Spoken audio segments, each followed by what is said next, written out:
The corporation tax increases, they're coming up on us, and I want to make sure that they're understood as widely as possible. So that's what this video is about.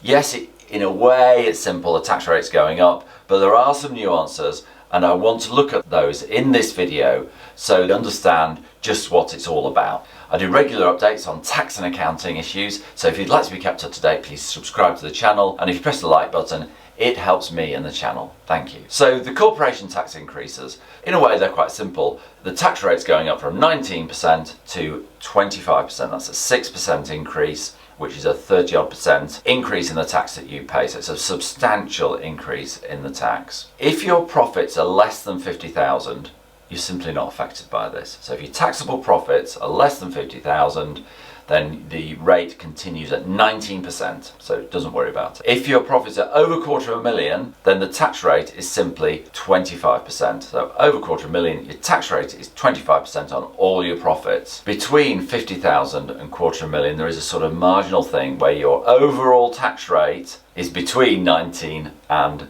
25%, and it's a sort of smooth line between the two, which gives you a marginal rate of 26.5%, because you're paying 19% on the first 50,000 and then a bit more on the balance, and then at £250,000 you're being taxed at 25% on all your profits, including the first 50,000. That's how it works. So far so good and so simple. But of course this is the tax system, so it's not quite as simple as that, because the obvious ruse is to have two companies and each of them to earn 50,000, pay 19% tax, hooray. Well, unfortunately they thought about that.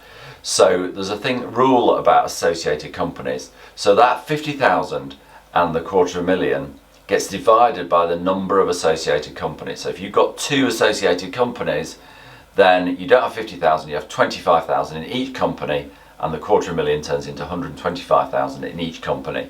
If you've got three associated companies, it's divided by 3, etc. So the question is, what is an associated company? So a dormant company or a pure holding company that does nothing is not an associated company. So if it's purely dormant company, then it's not an associated company.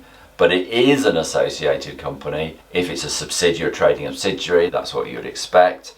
If they're co-owned, so if you've got the same owners, now there are some reasonably complicated rules on that, but if they're co-owned, then they do count as associated companies.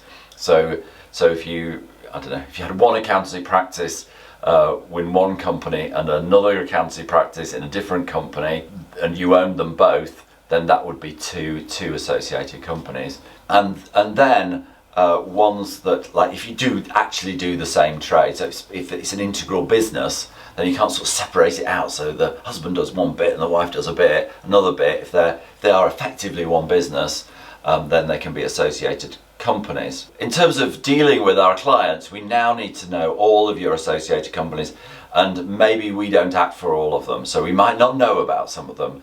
So we do need to ask you, and you do need to tell us about those. So the next question is about straddling. So some companies very neatly have a 31st of March year end, in which case you'll have the old rates on one year and the new rates in the next year. Simple.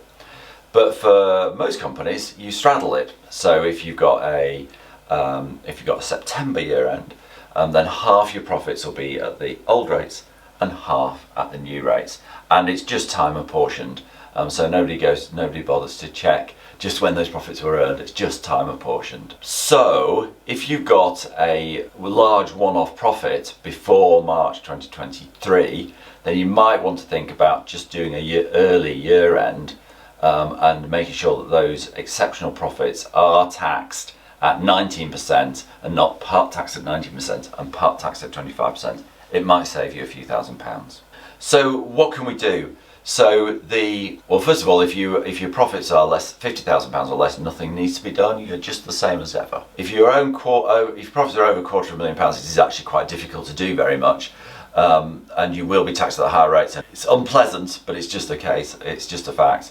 If your profits are between those two figures, so less than £250,000 but over 50,000, then it is worth thinking about, because we need to make sure that, are all our associated companies, can we make some of them dormant so they're not included? Can we change the shareholders so that they're not co-owned?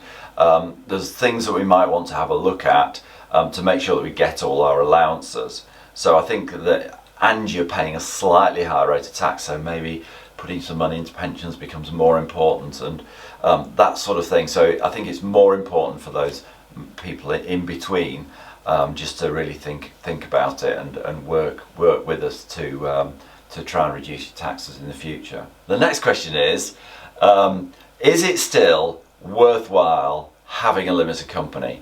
Because what they've done is increase the tax that people who have a limited company have. And you will have noticed that the only tax rate that increased was the dividend tax that people with a limited company have, and the corporation tax that people with a limited company have, and everybody else didn't increase their taxes at all. All the national insurance increases that they were going to put through, they're all cancelled. So it's just the self-employed through limited companies that pay the extra tax. There you go. Thank you. It does play on me a bit. I need to calm down, but that is just the case. So is it worthwhile still having a limited company? Well, what are the tax rates? So if you receive a salary, just a normal salary, you pay, if it's you that's paying it through your company, you pay salary, employers' national insurance, and employees' national insurance. So if you add all those together, as a salary, as a basic rate taxpayer, you're going to be paying 45.8%, and as a higher rate taxpayer, you're going to be paying 55.8% tax, plus any student loans. Oh my. If you have a limited company, the tax rate as a basic rate taxpayer is 51.6%, assuming you're paying the 25% tax, not the marginal rate, 31.6%, and as a higher rate taxpayer, a whopping 50.3%. There you go.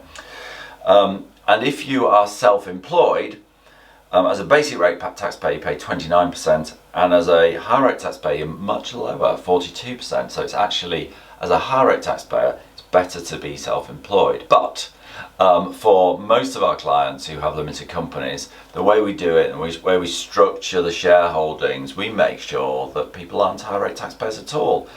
So the high rate tax is therefore not relevant. But for some people it is relevant, and for those that it's relevant, it's relevant. So it's worth thinking about. So if you are constantly taking profits at the high rate, it is worth considering whether you should become a partnership or a sole trader, because the tax rate at the high rate is lower. The big disadvantage is that if you're in a limited company, you choose whether you pay the high rate tax, because the high rate tax is only payable when you take money out of the company. So the company makes the profits, and then you choose to pay the high rate tax by taking the extra dividend. With a sole trader or a partnership, that is not the case. The profit is taxed, and if that tax is at higher rate, unlucky.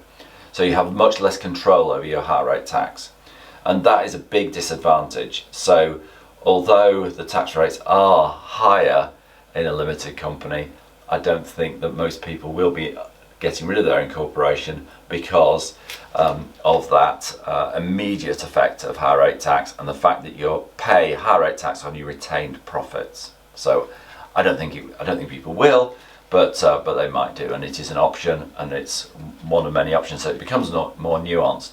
So what to do? If you're at all unsure about it, you do need to just talk to us and make sure that we can go through your numbers and make sure that you're comfortable and happy with how we can mitigate your tax, and to make sure that you understand what tax you do have to pay. You know where we are, and that's what we're looking forward to doing over the next few months. As ever, I do regular updates on tax and accounting issues, so if you want to be kept up to date, please press the subscribe button and the little bell, and if you press the like button, it helps me and the channel. Thank you.